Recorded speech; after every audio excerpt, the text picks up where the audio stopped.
Hello YouTube, welcome to Sunday in the shop. We just don't feel like doing any work at all. Doing the shop really got my back really bad from lifting stuff I wasn't supposed to. I'm still recovering, even my arm muscles. We gotta do something about this. See that? Look at that wobble. We can't have this. I'll give you a pin. Here, we'll stick the pin in here.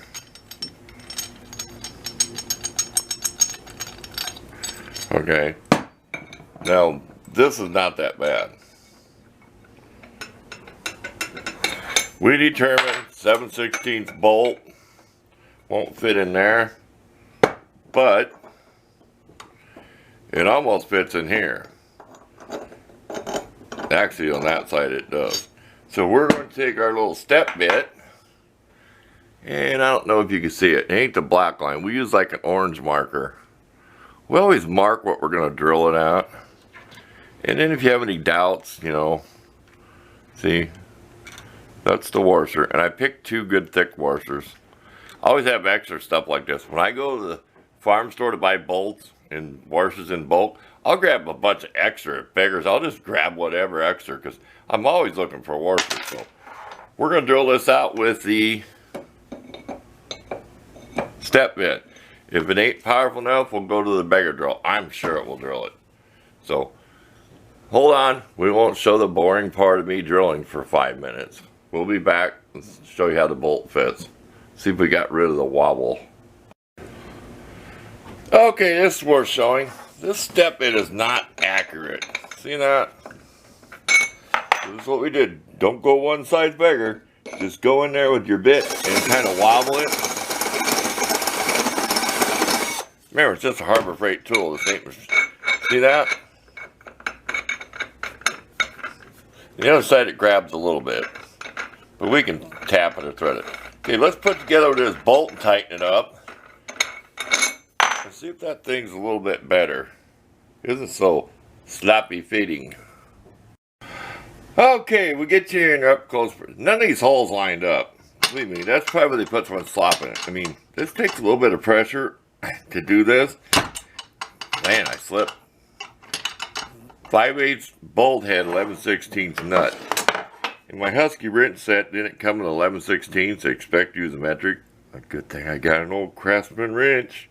Saved today, huh? I actually had to thread it through here, this metal. If I can get around here and show you. I actually had to thread it through, tapping the hammer and threading a little bit. So now, without it even tight, watch this when I grab onto it. Look, no slot, no plate. So I use it to my advantage. Jam the bolt through all 4 holes. I'll probably use it on the bench as long as it works. I said, you put this part in the vise right here, it sets up too high. It's right up in your face. So stay tuned. We'll get this in here. We'll get a big flat washer on this side. I probably don't even need to use a lock washer. I probably won't. I don't like using lock washers when I don't have to. It's just a waste of them. So stay tuned. We'll get this done and we'll find something else to do. Okay, one more thing. We had to squeeze. It was wobbling this way till we squeezed it. No more wobble. That's what we wanted. Okay, like I said, let's go do something different. Okay, the deal of the week. The next item up for bids. $9.99 with a coupon. I'm not going to pass that up. I gave the neighbor kid my other one for working for me. And I do appreciate his help. He doesn't watch my videos too much. He's so busy working. He's only has like 1 day off. So it's nice when I get some extra help. But yeah, I let it run for 5 minutes. Plugged in and threw it on his back. Didn't see how hot it got. So if it survived 5 minutes non-stop running, I put it in the box, put it up. So there you go. I was not going to pass it up. You don't see that coupon too often. And I've got another coupon that's still good. I can go next month and buy another one, but I don't need it. I have 2 of them. I have a Hitachi grinder where the gears are shucking out. And I have my Hercules from Harbor Freight, which is a really nice grinder. And, oh, well, remember, don't forget, my bag of bolts like from the farm store. A couple big washers that came off something. I might keep them in there. It's probably off of something, farm equipment or something. See my washers? I'll just reach there and just start grabbing different washers. They're all the same price per pound. I'll just grab all kinds of washers. And I never grab enough nuts, but like, see these, I put them together. So I need some lock washers. But this is just some odd bolt. It probably was in a project once, and I took it back out. Or I bought it for a project, because there's no nut for it.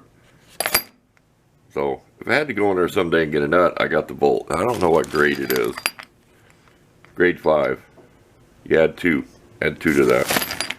While we're on the subject. These are all grade 2 bolts. There's no more. They're all cheapo bolts. But it depends on what you're building. If you're just fabricating something lightweight, I figure $3 a pound or whatever on sale for bolts. It's a no-brainer. Buy a bunch. And I might as well pan you over here now. Beware, this is one of my junk drawers. We're going to show you this next after we clean this place up.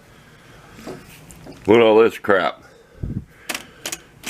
Look at this. And I have like a 5-gallon bucket half full of bolts out in the shop. This is just some box I saved from a knife. Stove gasket for the door. Don't tell anybody, I got some 100-watt light bulbs. It's illegal to buy them anymore or sell them, whatever. Don't tell anybody. I've got 100-watt light bulbs. This is just total junk. Junk I could not throw away. You got to have a junk drawer. Wiring and a strainer out of a coffee pot thing. I mean, angle iron stuff left off the shelf. These are cool. These are reusable garden hose fittings. Is that plastic? You can reuse these and clean them up. These are like $5 a piece or whatever. Like at a years ago, Pomida store. It was a small town department store, you know, around the U.S. Then my local ones went to Shopco, and Shopco went bankrupt. So I found these cleaning up. They was in a little tool caddy. So got like a splice and 2 ends. You can chop your hose in half, like a 100-foot hose. Then you have 50 foot whenever you need it. You don't need both. So that was no brainer to save them when I threw the old hose away. But there you go. What's in here? Oh boy, this is kind of like tools and stuff I might grab to use, like my saw for sawing wood. If I want to trim a branch, soldering iron. If it don't work, I'm throwing it away. I've had this $100 Weller soldering iron. You got to take it all apart to make it work. Brush, like my little bolt cutters. I use these on my stoves and stuff. Oven thermometers. Wire brushes. Stuff you might grab when you're working at the bench. Clips. So it's not a junk drawer. It's basically like a tool drawer like this. This is brand new. I used it, threw it in there so I wouldn't lose it. But scissors will cut through a tin can. So it is like a tool drawer, supply drawer. There, you got the look in my drawer. That was snickering. I heard somebody snicker when I said that. That's stove gasket material, which I have to replace. Fuel line for the garden tractor project, 5/16. Gates made in USA. It says right on it. Not for high pressure fuel line. Stuff like when I was making air tanks and things, plumbing fittings, and the exhaust on the Big Al's Chalmers. I bought like extra fittings so I did not have to go back to the store. There you go. That's it for that. Let's find something else to do. Okay, I made this the other day so I could paint inside. I normally will paint outside. I'll maybe put a part and hang it above the wood stove. I'm going to invent a way to hang something above the wood stove because I'll hang it off like the damper handle. You shouldn't do that. That's a fan cut out in a little welder box. And this side has a piece of filter on this side. So you can see where it's sucked into black paint. You know, you can see the outline. Really does work. Excuse me. I used it when I was grinding wire brushing the paint off the rims too. Which didn't work the greatest. That stuff kind of falls down. But it really did work when I painted. I'd spray and I'd see it suck it through there. And I've got an endless supply. I have a filter that was not usable, wrong size for a furnace. Give to me. So it was a pleated filter. So by the time I unpleated it and chopped it in half, that's the end of it. So I've got a year's supply of filters. And it's just packaging tape. Just chop it off with the knife. That, fold around the corner, tape it on it. So the hole in the box, see that? But it actually does work. It does slow the fan down, but it does filter the paint out. It'll still stink in here, and I'll wear a dust mask. It's not a respirator. I know it should be a respirator painting indoors. But at least I'm not breathing in the particles. And I'll try to open the door too when I'm done spray painting. I'll go outside, get some fresh air, or have the door open a little bit. So just an idea. If you want to experiment, you got a little fan. That fan does push a lot of air, but it is slow sucking through that filter. So just so you know, you better start with a fan that's pretty tough. There you go. Air filtration unit. We'll find something else before we go today. I forgot to show the rim. Well, I cut that rim. If you watch the video, I had to cut the tires off. I made a slice in the rim. I just used this epoxy and let it cure for 24 hours, then sanded it, then painted it. And it did the trick. I could have went and bought some JB Wall, but I just used this. This is like 13 bucks. But I got tired of the, like I showed this before, I got tired of the double syringe stuff from Harbor Freight. Because you always had to wipe it off, put the cap on. This I can just take like 1 or 2 drops of each one, you know, and mix it up on something. Playing cards work good too because they're slick. So, it's more handy to use. So to me, it's more economical. I'm not wasting so much. I mean, I've barely used any of this. I've experimented with it. Desktop's getting a little scratched. Not too bad. Very active. So this is what I use for paint. It's not a respirator, but at least I'm trying, and you can tell how filthy it is. From wire brush, you can tell it's pretty filthy. And of course, my safety goggles. These aren't organized. I've just been throwing stuff up here as I find it and as I need it. My battery for my radio, it's charged up, working. This is my lamp with the LED, little black LED flashlight. And I converted it and put a box of AAA's. It takes 3 AA's. This is nice. You want to come out to shop at night, have a cigarette break, or check your stove. Put wood in it for the night. You don't have to turn on the main power. Because I shut my main power off to my shop. There's only one outlet that's on. It runs my scanner all the time. So I'm sure most people have seen my shop. Garbage can's already full. Most people have seen the shop videos. I got to find a better place to put the ladder, but it's slowly filling up with crap here and there. See, there's my $10 grinder up there, just in storage. Okay, we'll think of one other probably thing before we go today. We want to get a tire mounted, but we don't want to film it.